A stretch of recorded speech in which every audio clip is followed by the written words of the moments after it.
di sharing kali ini kita akan membahas mengenai jurusan fisioterapi bersama dengan Kak Virgita. Apa kabar Kak? Alhamdulillah baik Bu. Sehat ya? Sehat. Gimana kuliahnya? Alhamdulillah lancar. Semester berapa Kak sekarang? Semester 5. Semester 5. Kak kita kan mau ngebahas tentang fisioterapi ya Kak ya? Iya Bu, betul. Nah, sebelum kita mulai sharing-sharingnya, Kak Gita perkenalkan dirinya dulu dan sapa viewers kita di rumah.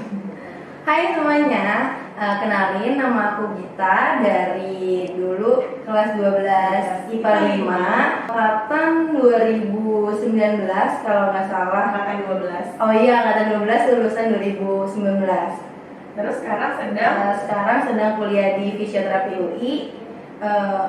Jadi Kak Gita ini 5 di fisioterapi UI gitu. Jadi kita mau ngebahas tentang fisioterapi nih fokusnya Kak gitu. Karena banyak banget yang pengen juga masuk jurusan fisioterapi khususnya ke Universitas Indonesia gitu.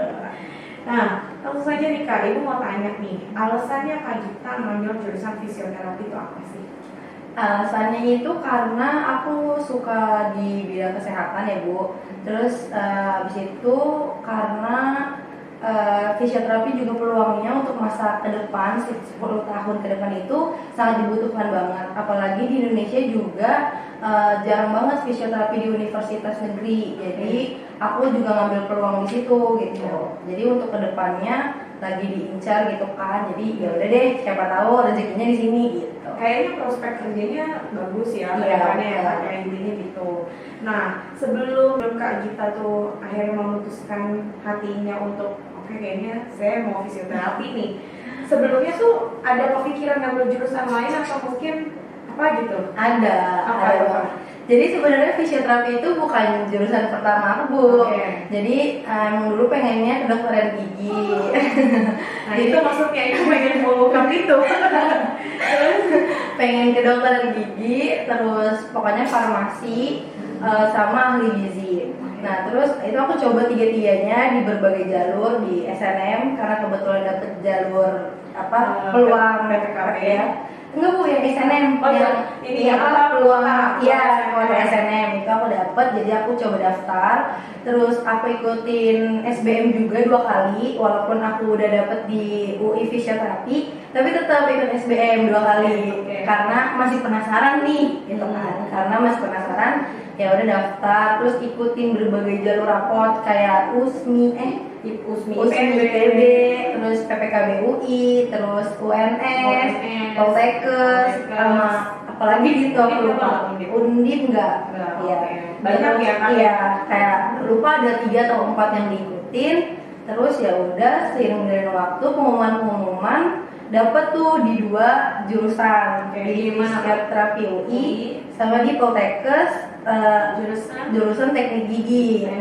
Nah, Poltekkes 2 tuh. Iya betul, Poltekkes 2. Nah tapi kenapa akhirnya aku memilih untuk fisioterapi UI? Ini sebenarnya sangat memalukan sih. Jadi sebenarnya pengumuman itu duluan fisioterapi UI dan aku udah daftar ulang. Jadi mama sama ayah ibaratnya kayak nggak rela gitu Bu, uangnya sia-sia. Jadi ya udah deh. Terus karena aku juga udah mulai cari-cari tahu fisioterapi itu apa, prospek kerjanya bagus.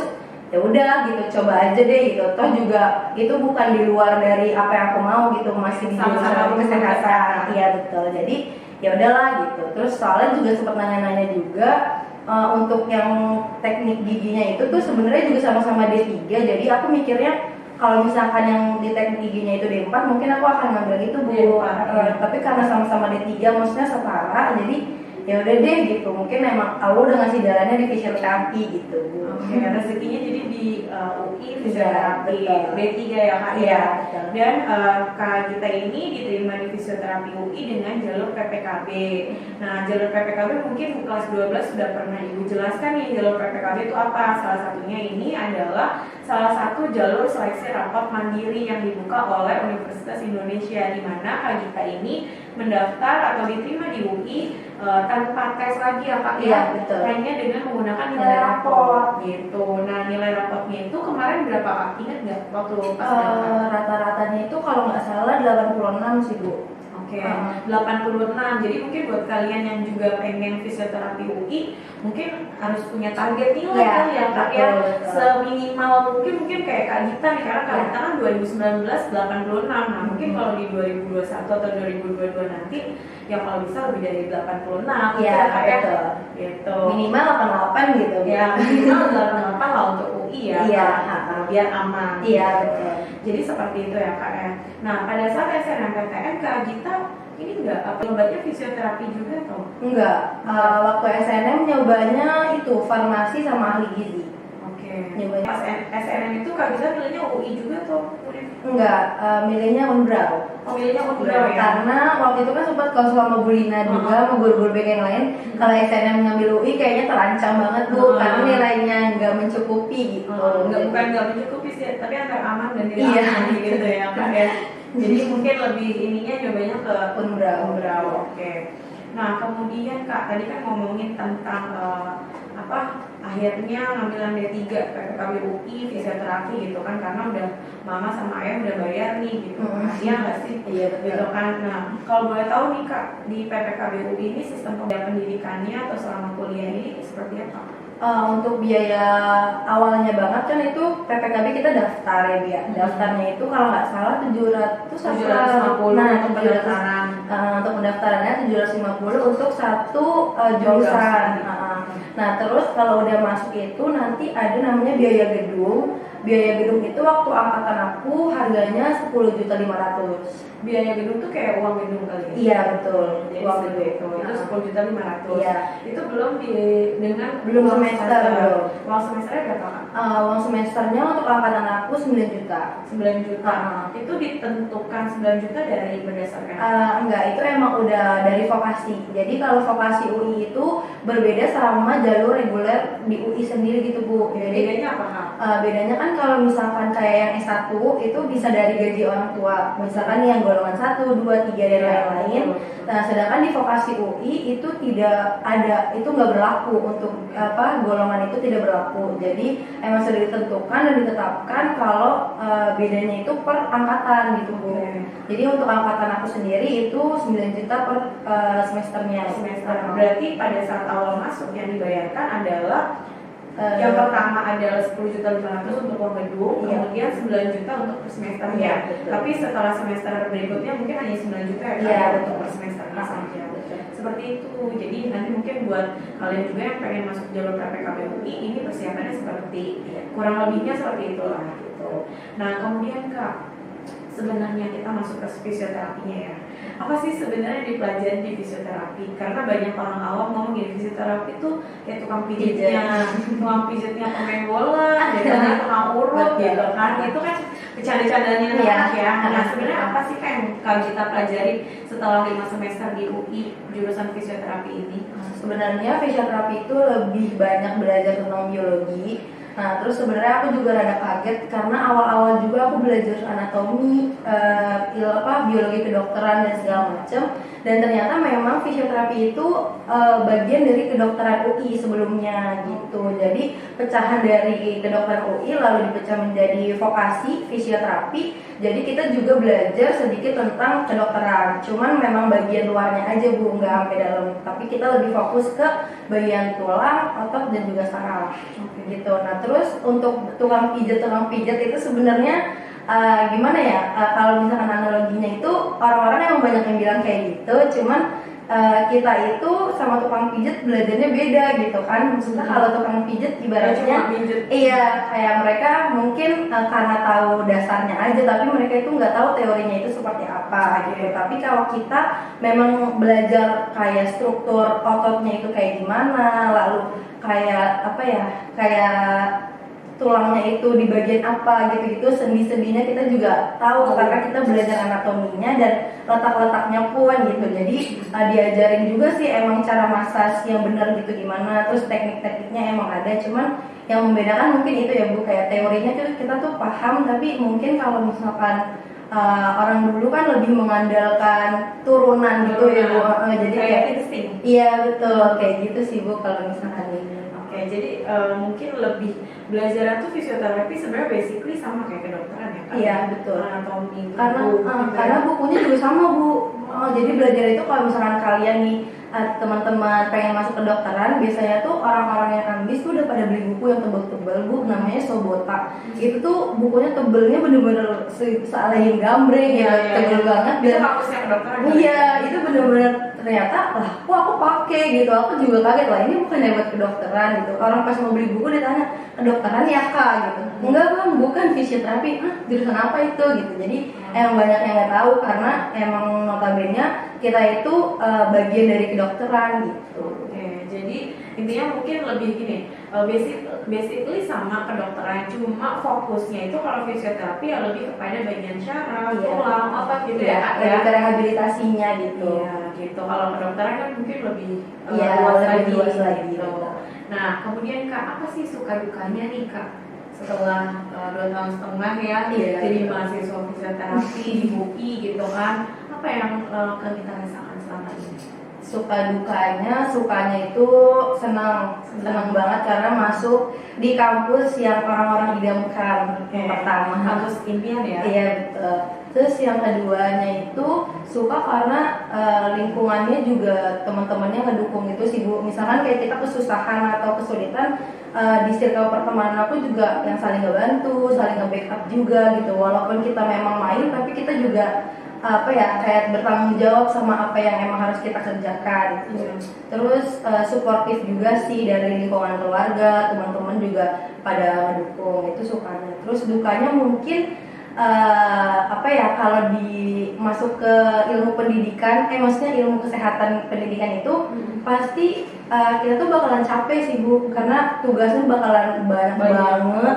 Dan benar-benar kita bakal kurang tidur sebenarnya. Jadi aku juga sering dimarahin sama mama. Sebenarnya nggak dimarahin sih, cuman lebih ke kamu kan orang kesehatan yang bakal nyehatin orang, tapi kok kamu jarang tidur kayak gitu. Jadi tidak menjaga kesehatan. Iya, jadi kayak kamu bakal gituin orang, tapi kok kamu nggak jaga diri sendiri gitu. Tapi sebetulnya dengan kayak gitu kita kan emang itu karena lagi belajar aja kali ya Bu. Jadi emang waktunya itu bakal terbatas, karena emang jujur aku pun dari pagi sampai tidur lagi tuh kayak bener-bener depan laptop, entah ngerjain tugas atau segala macem. Walaupun memang kadang istirahatnya cuma makan sama sholat aja sebenarnya kayak gitu. Kadang aku nggak tahu akunya yang nggak bisa bagi waktu atau memang semua kesehatan seperti itu. Tapi setelah aku tanya teman-teman aku yang di jurusan lain tapi kesehatan kayak kesehatan masyarakat, terus farmasi, kebidanan dan lain-lain, ternyata memang kayak gitu proses pembelajaran di dunia kesehatan gitu. Jadi buat teman-teman yang pengen masuk ke dunia kesehatan, siap-siap aja mentalnya, terus kesehatannya gitu sih paling penting. Karena kalau kita sakit, gimana kita menyembuhin orang gitu. Betul banget ya. Jadi kita menjaga kesehatan orang lain, tapi kita juga jangan lupa menjaga kesehatan diri kita sendiri. Betul, apalagi di dunia kayak gini lagi pandemi. Jadi harus ekstra hati-hati banget deh. Jadi benar-benar lah ya harus aware sama kesehatan diri sendiri. Nah, kemudian Kak, prospek kerjanya nih, biasanya kan kayak tadi kan kita udah ngebahas mengurut gitu ya, fisioterapi. Sebenarnya nanti prospek kerjanya sebagai calon lulusan fisioterapi gitu, itu apa sih, nanti bisa jadi apa aja? Jadi apa aja itu banyak Bu, karena fisioterapi itu peminatannya banyak. Jadi ada bisa tentang anak, kalau di anak itu biasanya di rumah sakit.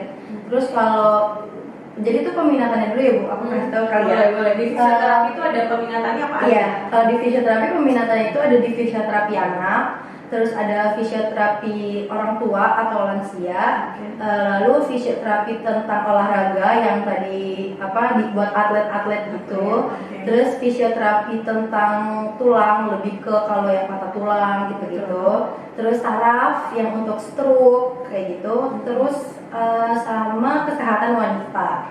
Jadi banyak ya? Banyak. Nah, di prospek kerjanya apa kaitannya dengan peminatannya? Prospek kerjanya tuh sebenarnya bisa di rumah sakit, jadi itu tetap jadi fisioterapi, cuman ada di berbagai macam tempat gitu Bu. Ada yang bisa di rumah sakit atau buka klinik sendiri, atau di apotek juga bisa sih. Kalau misalkan memang ada fisioterapinya gitu. Kalau di apotek itu untuk apa? berarti?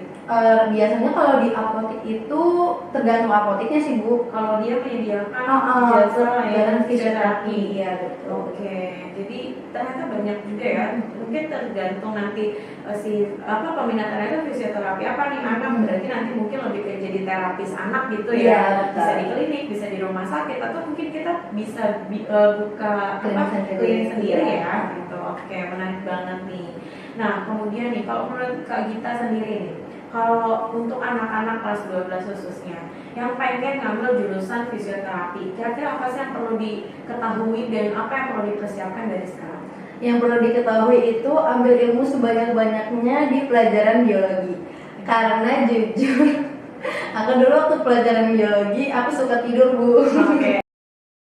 Enggak, aku dulu sebagusnya sama Debbie, terus kita berdua itu dengerin sih awal-awal, terus lama-lama kita tertidur pulang gitu. Jadinya pas kuliah ngerasa lah, perasaan aku belum belajar gitu, padahal itu udah diajarin waktu kelas 12 terutama gitu. Jadi harus banget sih belajar biologinya dari sekarang, karena aku keteter gitu pas masuk lah, banyak banget nih pelajaran biologinya gitu. Terus udah belajar biologi, terus nggak perlu jago hitung-hitungan kalau misalkan masuk fisioterapi, karena benar-benar nggak ada hitungan sama sekali. Kayak cuma 0,5% doang ada hitungannya. Mungkin hitungannya nanti kalau pas skripsi pas tugas akhir. Iya betul, karena benar-benar nggak ada hitungan. Terus apa lagi ya yang harus disiapin? Mungkin mental sih, karena dosen tuh sama guru kan beda banget ya Bu ya. Betul. Terus kadang tuh apalagi sekarang aku semester 5 kan lagi magang. Aku magangnya itu kadang online, kadang offline, itu dosennya terserah dia kapan dia ada waktu, kita harus ngikutin tanpa kita harus kayak saya nggak bisa Pak Bu gitu. Jadi kita harus menyiapkan waktu untuk kuliahnya itu gitu. Jadi lebih, terus tutor katanya juga lebih diperbaikin aja sih kalau misalkan ke dosen, karena rata-rata dosen di fisioterapi juga udah senior, jadi harus lebih sopan gitu ya Bu ya, cara penyampaiannya gitu. Nah ini yang harus diambil nih pelajarannya, karena nggak cuma sama dosen sebenarnya, sama guru. Iya betul. Di sekolah nih buat angkatan yang sekarang ini anak-anak yang masih sekolah, ini etika, tutur kata itu yang harus benar-benar diperbaiki ketika ngomong sama guru atau sama teman, jangan sampai ada persamaan. Iya betul. Sama teman ya misalnya ngomongnya ya bahasa sama teman, sama guru atau nantinya sama dosen tuh juga harus bagaimana nih ngomong sama orang yang lebih tua. Nah kalau kalian udah dibiasakan dari SMA, nanti pas kuliah udah nggak kaget ya Kak ya. Tapi kalau pas SMA-nya sama guru aja ngomongnya nggak sopan, nanti khawatirnya nanti pas kuliah ngomong sama dosen sudah terbiasa nggak sopan. Nah jangan salahkan dosennya ketika mungkin dosennya tidak menanggapi atau tidak merespon pertanyaan kalian gitu. Seperti itu mungkin ya Kak ya. Gitu. Nah kemudian Kak, kalau kita ngebahas tentang universitas yang ada di fisioterapi, fisioterapi ada di universitas mana aja di Indonesia Kak? Gitu. Kalau untuk di negerinya yang aku tahu ya Bu, itu cuman ada di UI, Poltekkes, sama UNS yang di Solo. UNS sama ada Udayana. Oh iya, sama Udayana lupa. Oke. Terus sama ada Makassar, Unhas. Oh Unhas. Iya. Jadi beberapa banyak lah ya. Cuma yang beberapa yang mungkin perlu kalian tahu yang biasanya yang dekat atau yang sini gitu kan, ada di UI, ada di Poltekkes, UNS, ada di Unhas, ada Udayana, dan mungkin masih banyak lagi yang lainnya Kak ya. Gitu. Nah kalau di UI sendiri fisioterapinya udah A ya Kak? Udah. Terus tahun ini juga udah ada D4.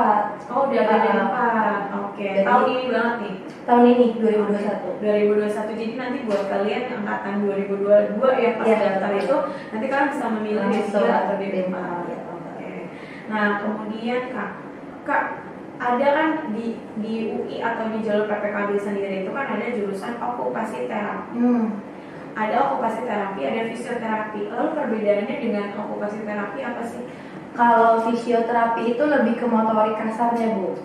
Jadi lebih ke misalkan anak belum bisa duduk, belum bisa berguling, itu kita yang akan terapi. Tapi kalau okupasi terapi itu lebih ke motorik halusnya, kayak memegang, menulis, minum, makan gitu. Jadi mereka yang lebih motorik halusnya sih. Jadi kayak lebih concern mungkin. Sebenarnya kita juga kerjanya barengan. Jadi kita juga membutuhkan okupasi pun juga akan membutuhkan kita gitu. Jadi kita emang harus menjalin komunikasi yang baik supaya bisa bekerja sama dengan baik gitu. Oke, jadi bedanya mungkin lebih ke sebenarnya bukan ada bedanya ya, bedanya lebih ke konsennya, Iya, halus sama kasarnya.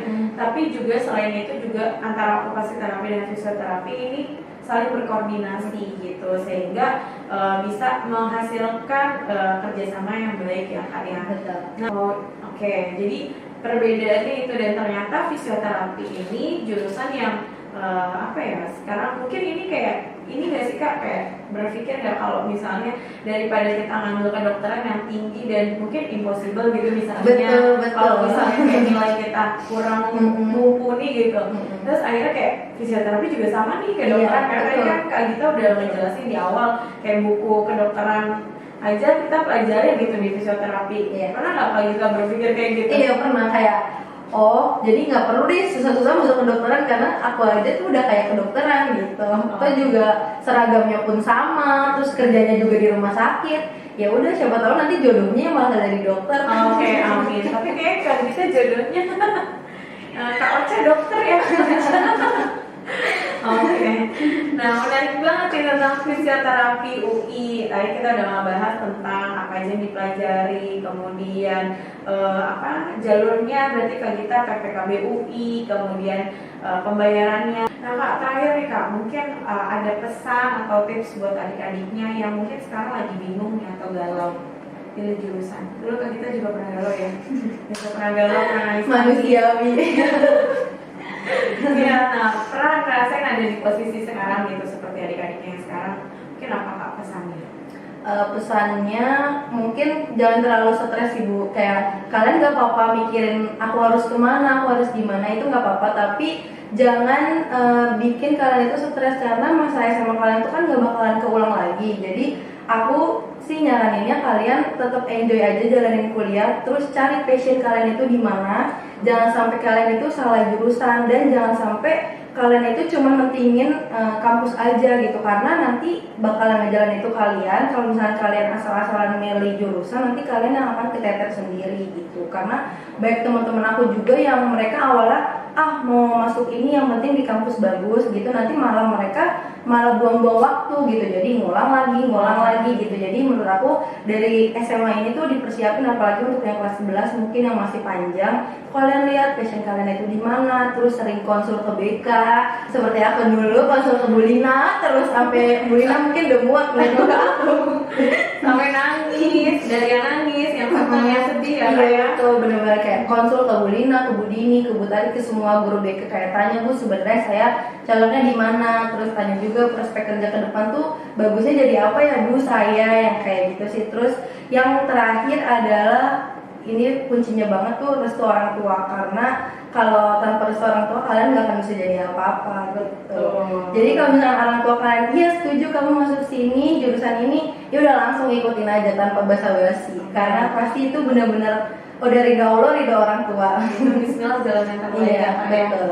Wah, menarik banget nih kita tentang obrolan kita tentang fisioterapi UI. Mudah-mudahan berarti Kak Gita nih 1 semester lagi ya Kak? Iya betul. 1 semester lagi kita doakan mudah-mudahan perjalanannya lancar dan sampai tugas akhirnya dan dinyatakan lulus. Amin. Buat ya Kak ya. Amin ya Allah. Berapa kali IPK-nya? Terakhir 3,7. 3,7 calon fisioterapis UI nih ya. Mudah-mudahan nanti bisa lanjut lagi langsung S1 ya Kak ya. Gitu. Oke, nah mungkin kalau buat kalian yang mau tanya-tanya sama Kak Gita lebih lanjutnya tentang UI, mungkin tentang fisioterapi atau UI-nya itu Kak mau ngekos di daerah UI itu gimana? Mungkin pergaulannya seperti apa gitu ya Kak ya. Boleh nanti bisa kalian DM dengan cara memfollow Instagram Kak Gita di apa Kak? Firgita Husnaini. Firgita Husnaini, nanti gue tulis di sini gitu. Jadi nanti kalian bisa langsung tanya-tanya aja sama Kak Gita, nggak usah malu-malu nanti dibales. Iya nggak Kak? Iya pasti dibales. Oke, pasti dibales. Oke, kalau gitu untuk sharing sesi dengan Kak Firgita Husnaini, fisioterapis UI, kita sudahi dulu. Jangan lupa Kak like, comment, and subscribe. Oke, assalamualaikum warahmatullahi wabarakatuh. See you next video.